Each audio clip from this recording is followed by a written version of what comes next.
Hey everyone, and welcome to another deep dive with us. This time, we're going deep beneath the surface of, well, our skin, that is, to explore the sometimes hyped up world of laser skin resurfacing. Is it all it's cracked up to be? We'll be talking about the different types of lasers, what they can do, what to expect if you're considering taking the plunge, what the science says, and even how laser skin resurfacing stacks up against other popular treatments. It's really exciting to see more and more people becoming interested in lasers. There's a certain limit to what those creams and lotions can do, so it's natural that folks are looking for something more. Yeah, more powerful. Like Yeah. I've done my time with the creams, but sometimes you want to bring out the big guns. So let's get down to it. What exactly is laser skin resurfacing? Well, it's not magic, although sometimes. The results can seem pretty magical. Basically, it's using a very precise, highly focused beam of light targeted at specific areas like wrinkles or scars. Okay, so it's not just like zapping the surface of your skin. Right, it's much more than that. Depending on the type of laser used, the light energy can either vaporize the outer layers of the skin or actually remove them completely. Well, And at the same time, that laser energy is stimulating collagen production deeper down. so it's working on two levels then. Yes, you can see Like a that. two-for-one deal. Exactly. Fixing those surface problems, but also boosting that collagen production. And as you know, collagen is essential for keeping skin looking young and plump. Right, it's like the scaffolding that holds everything together. A good analogy. And by stimulating collagen, lasers can address a whole range of issues, not just wrinkles, but also scars, uneven skin texture, and even some pigmentation problems. That's impressive. So are all lasers created equal then? Not at all. There are actually two main categories of lasers we need to talk about: ablative and non-ablative. And these terms describe how they interact with those top layers of skin. Okay, ablative versus non-ablative. Break it down for me. Sure. Imagine you're refinishing a piece of furniture. Ablative lasers are like sanding down the wood. You're removing a layer. It's more aggressive. But it also reveals a fresh, smooth surface underneath. Non-ablative lasers, on the other hand, are more like polishing. I see. They heat up the deeper layers to stimulate collagen, but they don't actually remove the top layer. So with ablative lasers, you're essentially creating a controlled wound. That needs time to heal. Exactly. And that's why people talk about downtime with ablative lasers. Right.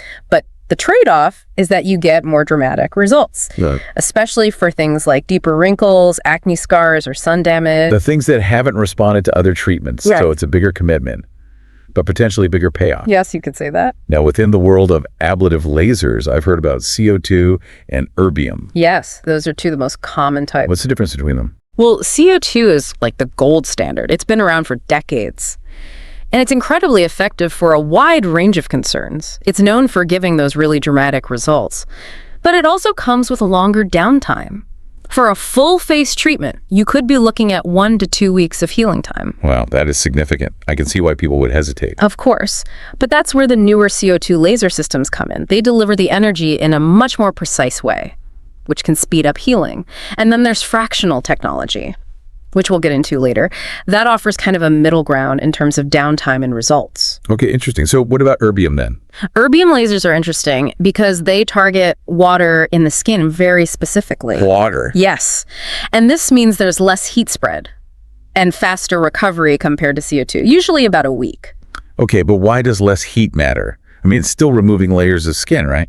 That's a good question. Remember how we talked about melanin, the pigment that gives our skin color? Yes. Well, melanin absorbs more heat. Ah, I see where you're going with this. Yes. So for people with darker skin tones, those high heat lasers like CO2 can increase the risk of pigmentation issues after the treatment. Erbium, with its precise water targeting and less heat, is often a safer option, especially if you're concerned about pigmentation. So it's not as simple as saying this laser is for this and that laser is for that. It really depends on your individual skin type and concerns. Exactly. And that's why it's so crucial to see a qualified dermatologist. They can assess your needs and recommend the best laser for you. That makes a lot of sense. So we talked about the ablative lasers, the ones that actually remove layers of skin. What about those non-ablative lasers you mentioned? Right, the polishing ones. They work their magic beneath the surface. Instead of removing skin, they heat up the deeper layers to stimulate collagen. Okay. You're not going to see those dramatic overnight results, like you would with ablative, but they're much gentler, with virtually no downtime. So it's more about gradual improvement over time. Exactly. It's like going to the gym for your face. You need to be consistent with treatments to see those long-term benefits. I like that analogy. Now, I've also heard about fractional lasers. Where do they fit into all of this? Yes, fractional lasers. They're a bit of a game changer because they bridge the gap between ablative and non-ablative. Okay, how so? Instead of treating the entire skin surface, they create these tiny microscopic collars of injury. Imagine a grid pattern where some areas are left untouched. So it's kind of like a gentler approach to resurfacing. Well, it is gentler in the sense of healing, but it can actually be more effective in the long run. Really? Think about it. If you remove an entire layer of skin with ablative, your body has to work hard to heal that large wound. Right.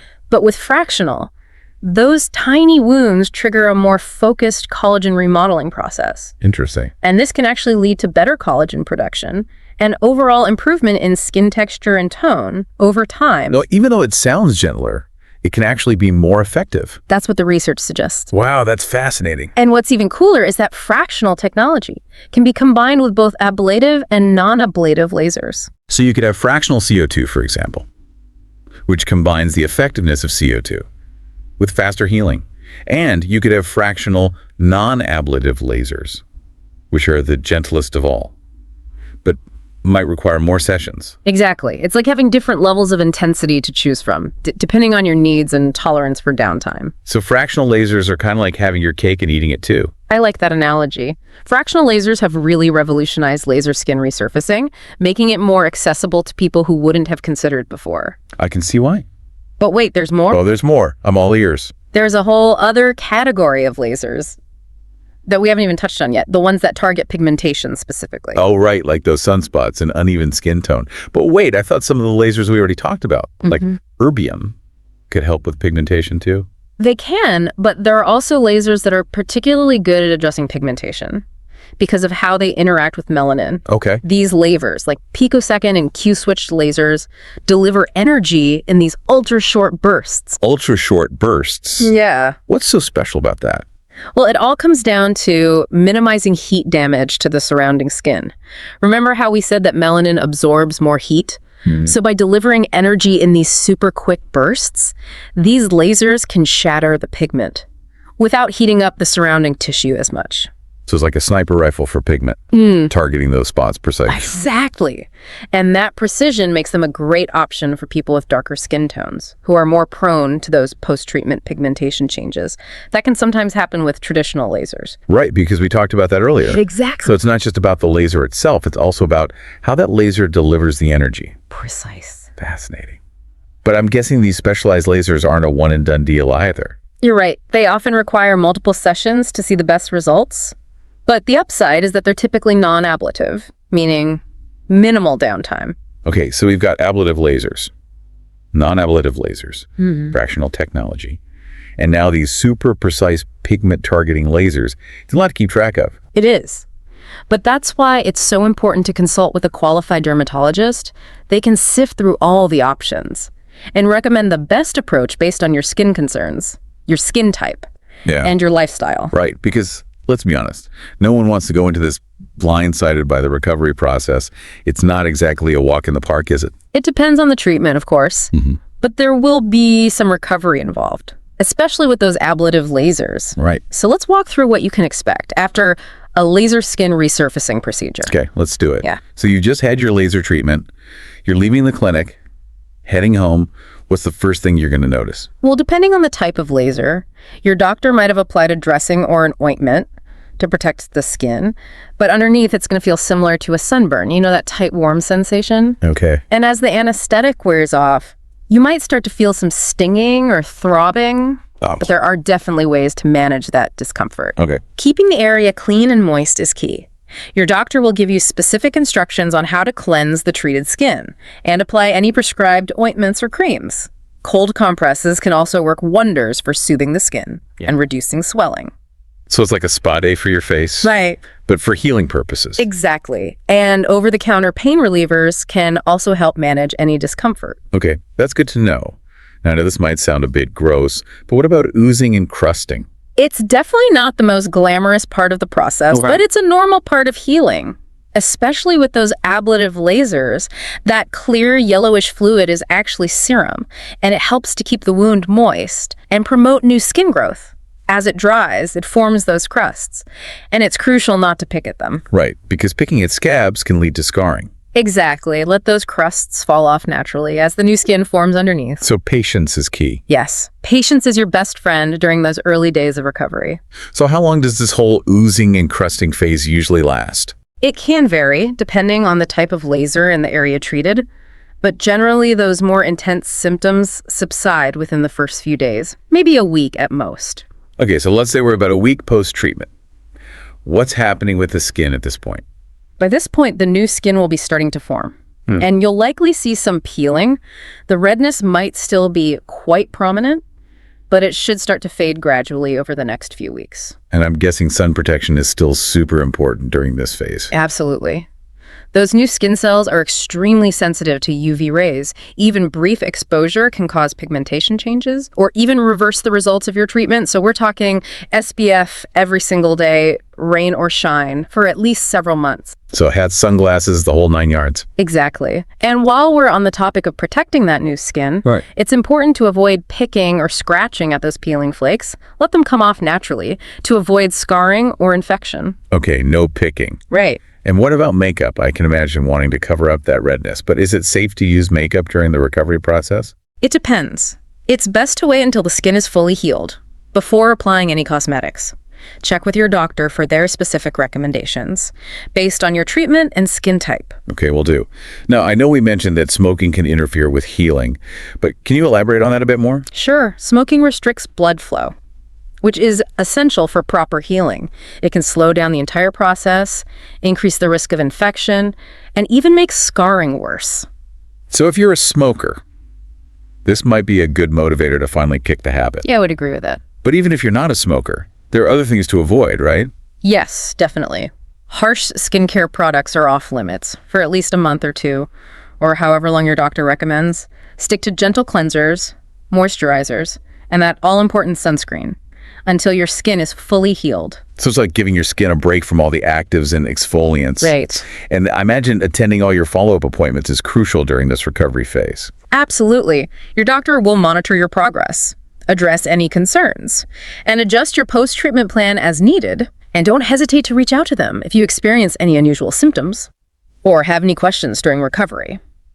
So it's a team effort. You and your doctor working together to achieve the best possible results. Exactly. Now, I know results can vary from person to person, but what can someone generally expect in terms of improvement after laser skin resurfacing? Well, it depends on the individual, the severity of their concerns, and the type of laser used. But overall, you can expect to see significant improvement in skin tone, texture, and wrinkles. Just remember, it's not an overnight miracle. Results appear gradually over time. So it's not like you walk out of the clinic with perfectly flawless airbrushed skin. Not quite. You'll likely see some initial improvement after the healing process, but the full effects can take several weeks, even months to develop, as your skin continues to produce collagen and remodel itself. Patience is a virtue, I'm learning. It is. But once you do see those results, how long can you expect them to last? That's the million-dollar question. Again, it varies depending on a few factors. But those who opt for ablative laser treatments typically see results lasting several years, sometimes even 5 to 8 years. Wow, that's pretty impressive. But what about those who choose non-ablative lasers? Non-ablative laser results tend to be more subtle and may require maintenance treatments every year or two to maintain the improvement. Got it. So ablative lasts longer, but non-ablative requires less downtime.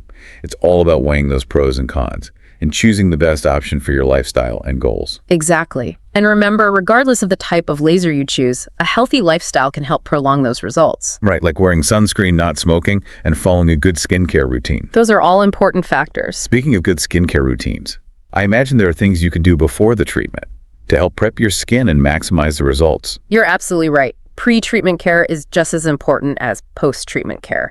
It's all about setting your skin up for success. Okay, so let's talk about prepping for a laser treatment. What are some of the key things someone can do in those weeks leading up to the big day? Well, sun protection is paramount, even in the weeks leading up to your treatment. Avoid intentional tanning or prolong sun exposure as much as possible, and be diligent with your sunscreen. because we don't want that tan interfering with the laser's effectiveness or increasing the risk of complications. Exactly. Your doctor might also recommend using a topical retinoid or alpha hydroxy acid in the weeks leading up to your laser session. Because those ingredients can help exfoliate and prepare the skin for better laser penetration and more even healing. That's right. And if you have a history of cold sores, you'll likely need to take an antiviral medication before and after your treatment to prevent an outbreak. Makes sense. A cold sore on top of a laser-treated wound sounds like a recipe for disaster. It can definitely complicate the healing process.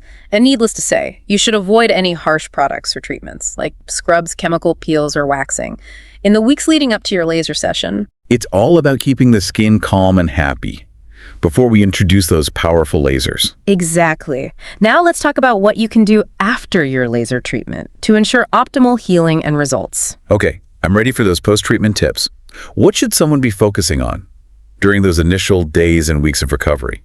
Well, the first few days are all about babying that skin. Gentle cleansing and moisturizing are key.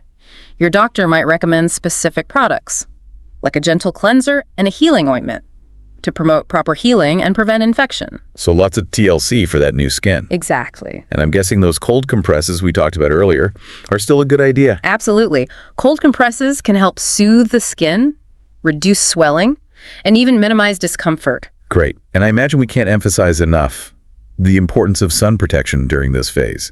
You're right, sun protection is non-negotiable. Once the skin is healed enough to tolerate sunscreen, apply it generously and regularly. Think SPF 30 or higher. Broad spectrum protection.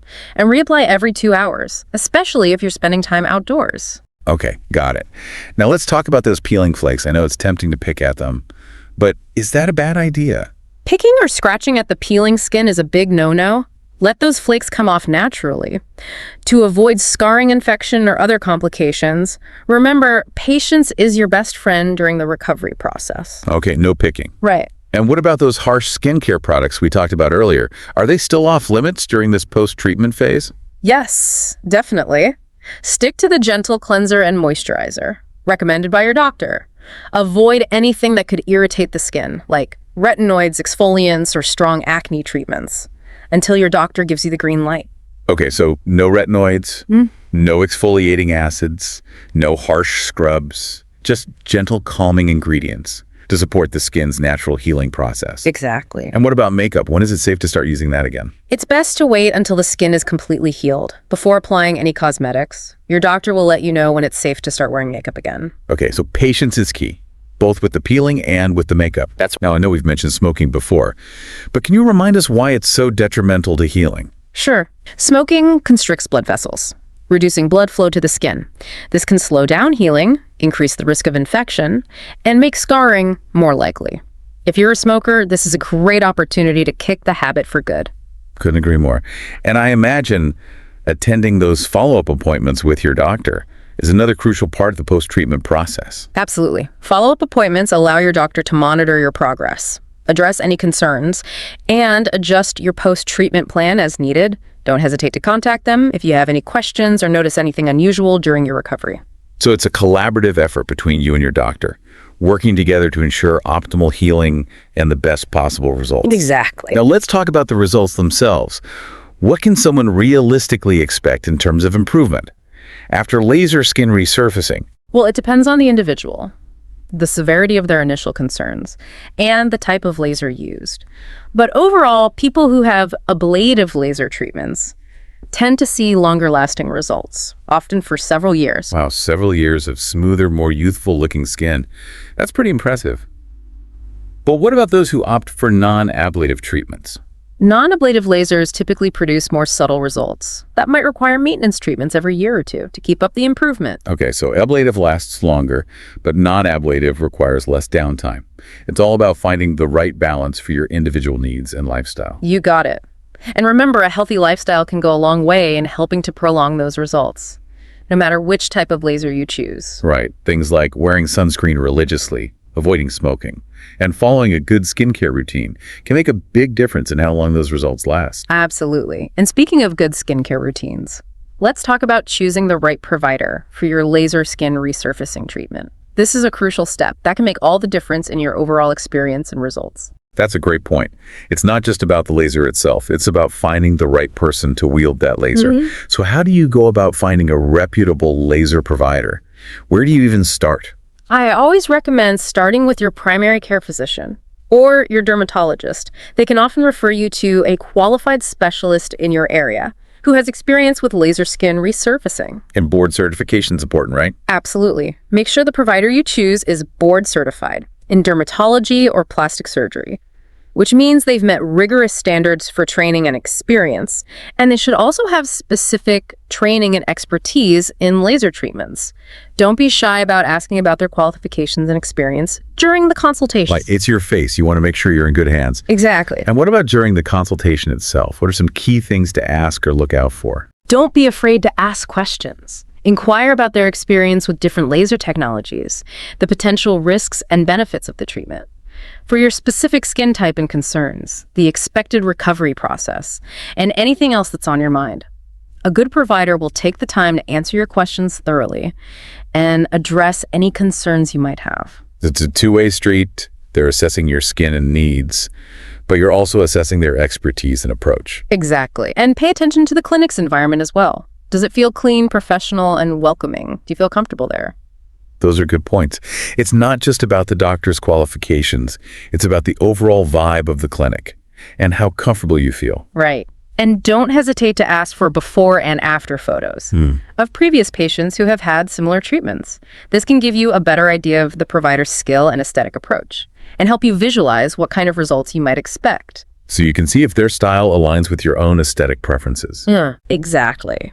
And lastly, trust your gut. If something feels off, or you're not completely comfortable with the provider or the clinic, it's perfectly okay to keep looking. Right. You don't have to commit to anything until you find someone you truly trust and feel confident in. And I know we've covered a lot of information about laser skin resurfacing, and it can feel overwhelming at times.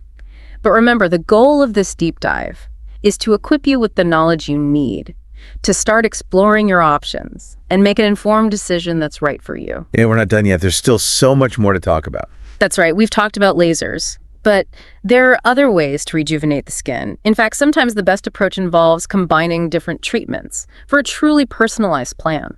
Okay, let's talk about those alternatives to laser skin resurfacing. Okay, so we've covered lasers in depth, but I'm really curious about those other treatments you mentioned. What are some of the popular alternatives to laser skin resurfacing?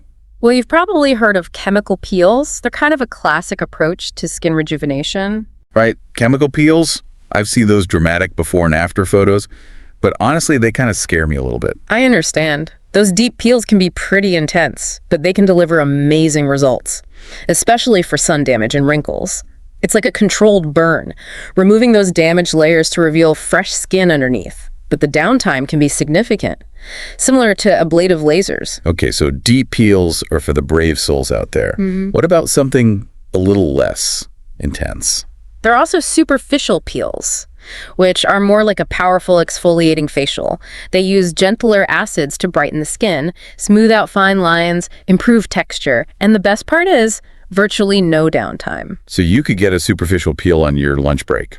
Yeah. And go right back to work. Exactly. It's a great option for those who want a quick refresh without the commitment of a deeper peel or a laser treatment. Okay, so that sounds a lot more manageable.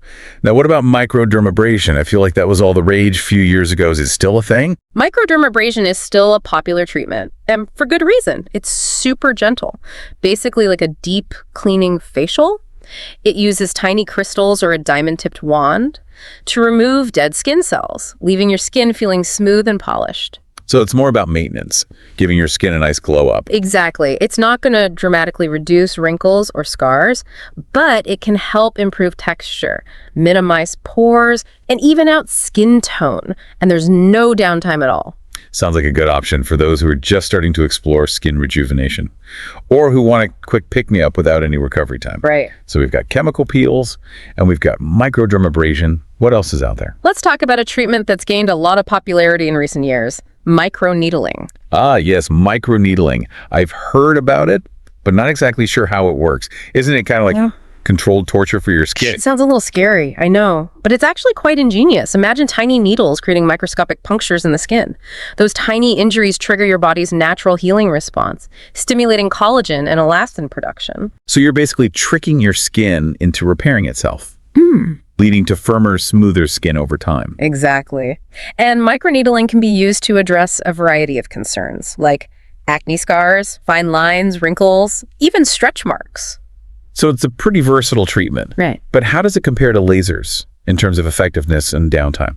Well, lasers are generally more powerful and can deliver more dramatic results, especially for deeper wrinkles or severe scarring. Microneedling is a great option for those who want a more natural approach, or are concerned about the potential side effects of lasers, or have darker skin tones. Right, because we talked about how those heat-based lasers can sometimes lead to pigmentation issues and darker skin tones. But microneedling doesn't use heat, so it's a safer option in those cases. Exactly. And the downtime with microneedling is minimal, usually just a day or two of redness. That's pretty appealing, especially if you can't afford to take a week off for laser recovery. Right. Now, is there anything else out there? Well, if you're looking for a treatment that's a bit more powerful than traditional microneedling, there's also radiofrequency microneedling. Radiofrequency microneedling, that sounds intense. It is a step up from regular microneedling. It combines those tiny needles with radiofrequency energy, which heats up the deeper layers of skin to further stimulate collagen production. It's like microneedling on steroids. So it's a good option for those who want faster, more noticeable results. Exactly. It's often recommended for more severe concerns, like deep wrinkles, acne scars, or sagging skin. Okay, so we've got chemical peels, microdermabrasion, microneedling, and its turbocharged cousin, radiofrequency microneedling. That's quite a lineup of alternatives to laser skin resurfacing, but sometimes the best approach involves combining different treatments, right? Absolutely. It's all about creating a personalized plan that addresses your unique concerns and goals.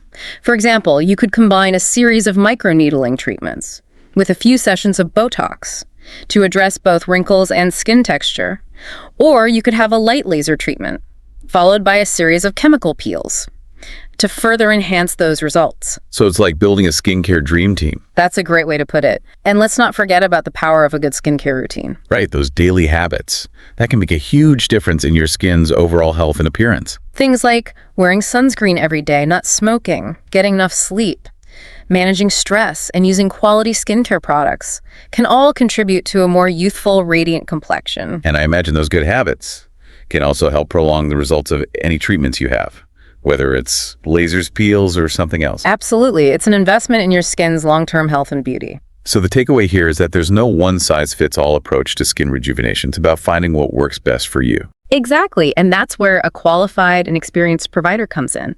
They can guide you through all the options, help you understand the pros and cons of each treatment, and create a personalized plan that addresses your unique needs and goals. Because at the end of the day, it's about feeling confident and comfortable in your own skin. Well said. Whether you choose laser skin resurfacing, another treatment, or simply embrace your natural beauty, the most important thing is to feel good about yourself. That's a perfect note to end on. We've covered a lot of ground in this deep dive into laser skin resurfacing and its alternatives. We've explored the different types of lasers, the potential benefits and risks, the recovery process, the cost, and even how to choose the right provider. We've given our listeners a truly comprehensive overview of this fascinating and ever-evolving field. And most importantly, we've empowered them to make informed decisions about their own skin health and beauty. Remember, the journey to healthy, radiant skin is an ongoing one. Keep learning, keep exploring, and don't be afraid to ask questions. And to our listeners, thank you for joining us on this deep dive. We hope you've learned something new and feel inspired to take care of your skin. Until next time, keep glowing.